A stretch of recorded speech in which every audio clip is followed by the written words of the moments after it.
Good morning, everyone. My name is Mighty Stream, and I'm going to do your May the 24th Spiritual Principle a Day in a Meditation.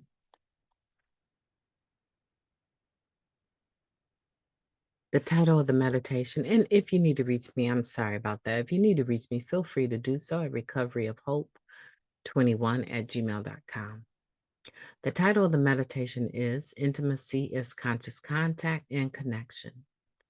Intimacy is conscious contact with another human being. We connect. As we get close to others, we see the divine in them and we see it in ourselves as well. That comes from Living Clean, Chapter 5, Conscious Contact. Few of us come to NA with mountains of success practicing intimacy. Often we hear our fellow addicts grumble, "I hate people." Before getting clean, family life was often dysfunctional, to say the least. The deeper we were in our addiction, the shallower our friendships and romantic relationships became. Our drug use, ego, and denial were a trio of airtight barriers that prevented us from connecting with those closest to us. We lacked trust in others and avoided being vulnerable at all costs. The ideal of truly being seen by another person was unbearable, even absurd. Upon getting clean, we may not initially be conscious of a desire for connection with our fellow addicts. We resist the ideal of exposing our true selves, but intimacy isn't just about sharing the details of our lives. It can be abandoning our old ideals about people and relationships, even letting go of our definition of what's safe. It can be taking emotional risks when we don't know the outcome. It can be saying what we want from a relationship to the other person in it with us. It can be tolerating feedback from our loved ones and growing from it. It can be sitting in meetings with a group of recovering addicts and hearing each other's gripes, pleas, desires, and strides. It can be witnessing what makes us human and worthy of love and connection over and over again. Intimacy is the result of all this. Intimacy is nothing less than letting go of everything that stops us from being ourselves in front of another person. What's divine in us is what's genuine. Today, I will consciously seek opportunities where I can get closer to my true self with another human being I trust. Let me repeat that for you. Today, I will consciously seek opportunities where I can get closer to my true self with another human being I trust.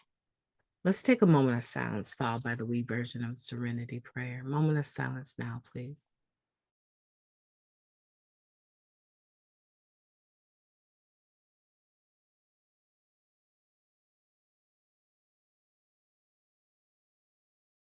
God, grant us the serenity to accept the things that we cannot change, the courage to change the things that we can, and the wisdom to know the difference. Just for today, please and thank you. Intimacy as conscious contact and connection is an effort. It's not our experience necessarily when we first come into the program that we've been able to have a mountain of success when it comes to practicing intimacy. Active addiction just doesn't run well with the ideal of having relationships and being intimate with people. Now, I'm not talking about having sex with people. I'm talking about being intimate with people. Friendships and romantic relationships depend on being able to have conscious contact with an individual.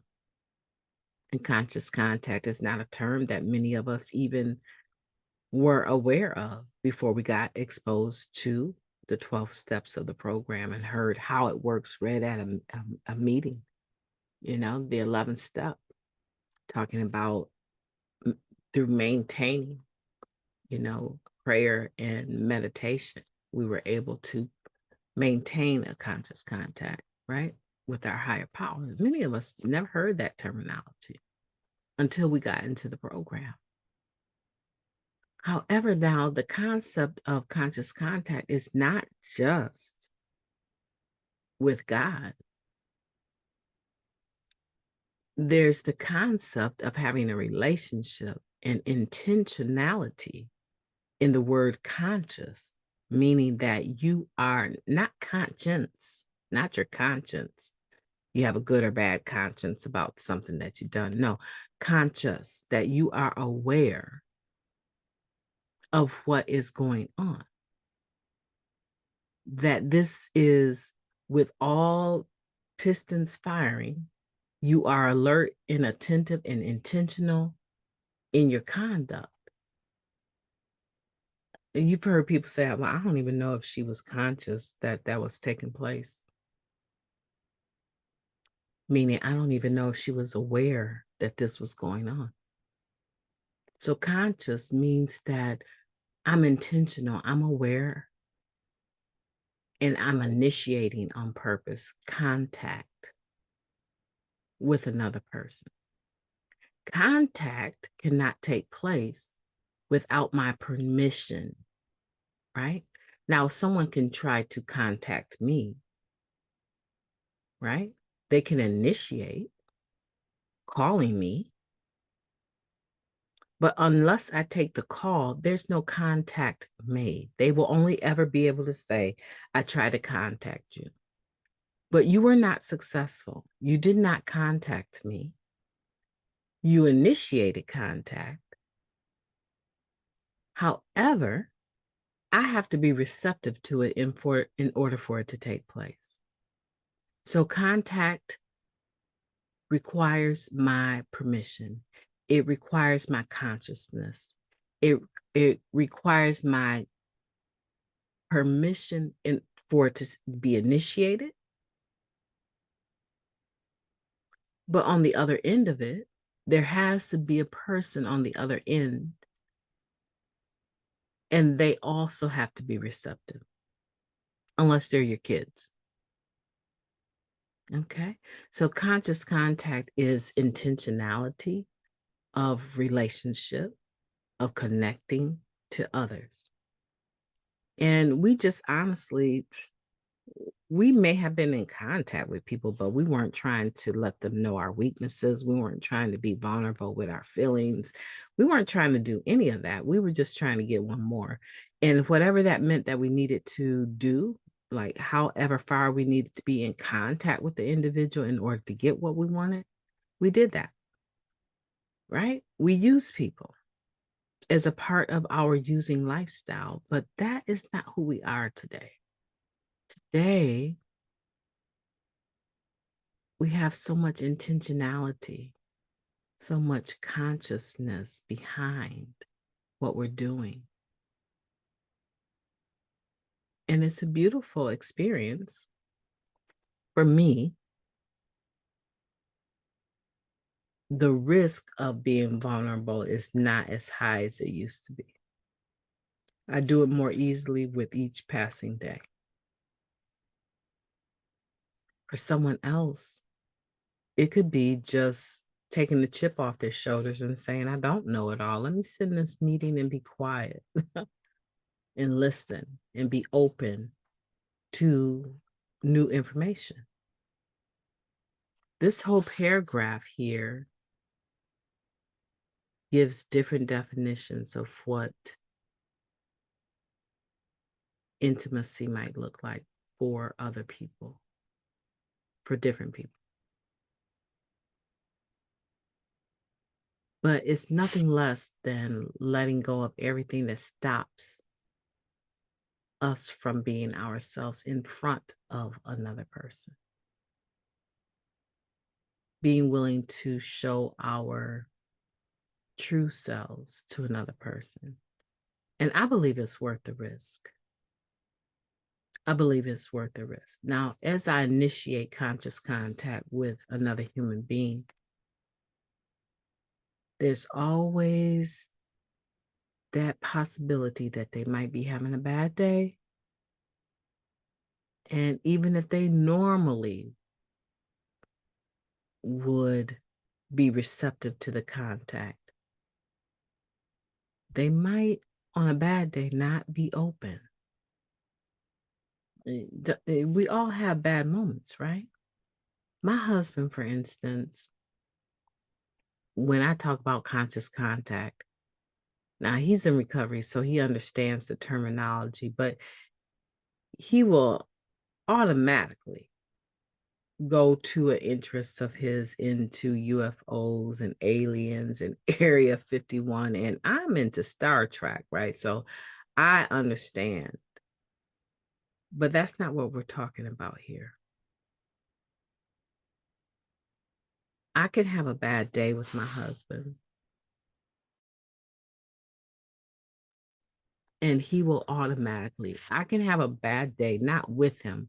I can have a bad day, period. And then in my intimacy with my husband, my conscious contact with him, he's able to perceive where I'm at. He understands my mind. He can understand that I'm struggling here. I'm not really just trying to be closed off and reclusive in a whole house that we live in together. He understands how I work, how I operate. And so he can read when I'm withdrawing. And he instantly knows what he needs to do to pull me back into the presence of relationship. Now that's my husband. Dealing with everyday people in the meetings and stuff like that, they may not know that. They probably don't.